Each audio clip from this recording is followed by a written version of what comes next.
কচুয়া পৌরসভার 2026-27 অর্থ বছরে 53 কোটি 22 লাখ টাকার বাজেট ঘোষণা। চাঁদপুরের কচুয়া পৌরসভার 2026-27 অর্থ বছরের জন্য 53 কোটি 22 লাখ 96,856 টাকার প্রস্তাবিত বাজেট ঘোষণা করা হয়েছে।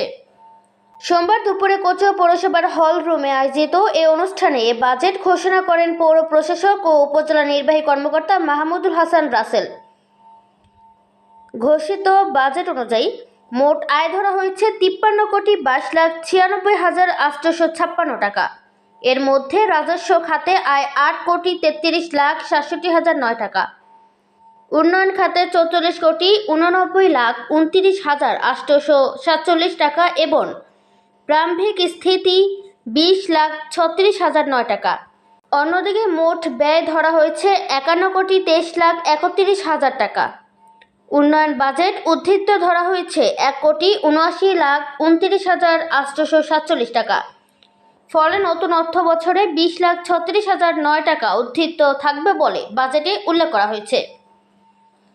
এই সময় বক্তব্য রাখেন উপজেলা সহকারী কমিশনার ভূমি মোহাম্মদ আবু নাসির, কচুয়া থানার ভারপ্রাপ্ত কর্মকর্তা ওসি মোহাম্মদ আজিজুল ইসলাম আকাশ, পৌর নির্বাহী কর্মকর্তা মোহাম্মদ ফখরুল ইসলাম, পৌর নির্বাহী প্রকৌশলী মোজাম্মেল হক, চাঁদপুর জেলা বিএনপির ভাইস চেয়ারম্যান ও কচুয়া বিএনপির আহ্বায়ক হুমায়ুন কবির প্রধান, উপজেলা বিএনপির সাধারণ সম্পাদক মাসুদ ইলাহি সুভাষ, পৌর বিএনপির সভাপতি বিল্লাল হোসেন মজুমদার, কচুয়া বাজার ব্যবসায়ী সমিতির সভাপতি তরিকুল ইসলাম, সাংবাদিক আলমগীর তালুকদার, সুজন পোদ্দার, সাইম মৃধা প্রমুখ।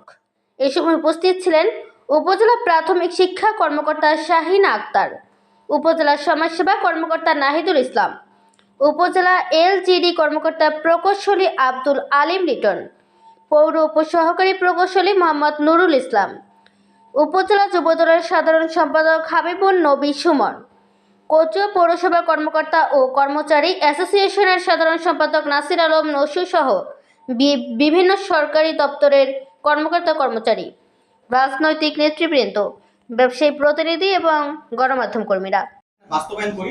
কিন্তু প্রকল্পটা আমরা শুধু লিস্ট পাই যে আমরা এই জায়গায় একটা প্রকল্প নিতে যাচ্ছি, কিন্তু এই প্রকল্পগুলা ওরা এসে এখানে স্টাডি করে দেখে যে এই যে আমি লিস্টটা পাঠালাম এখানে প্রকল্পটা নেওয়া যায় কিনা। ওরাই প্রকল্প নিবে, ওরাই বরাদ্দ দিবে।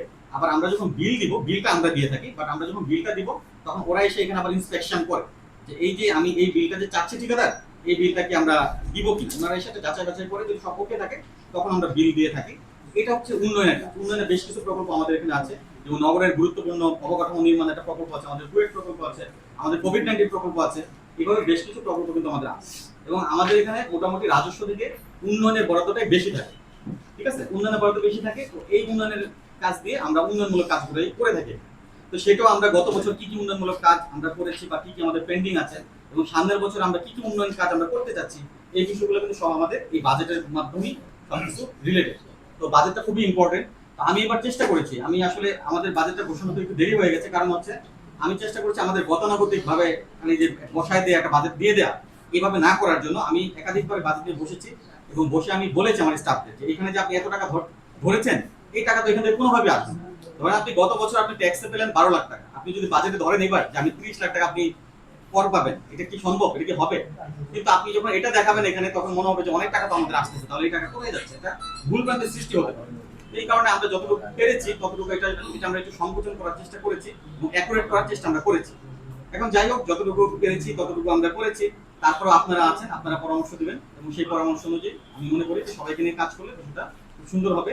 আরো বেশ কিছু ইস্যু আছে, আগে বাজেট ঘোষণার পরে আপনারা নিশ্চয়ই আপনাদের বক্তব্য থাকবে, এগুলো শোনার পরে আমাদের আরো কি কি প্রবলেম আছে সেগুলো নিয়ে আমরা একটু আলোচনা করবো, যেহেতু আজকে আমরা এখানে বসেছি। তা আমি এখন অনুরোধ করবো আমাদের পিএনও সাহেব আছে।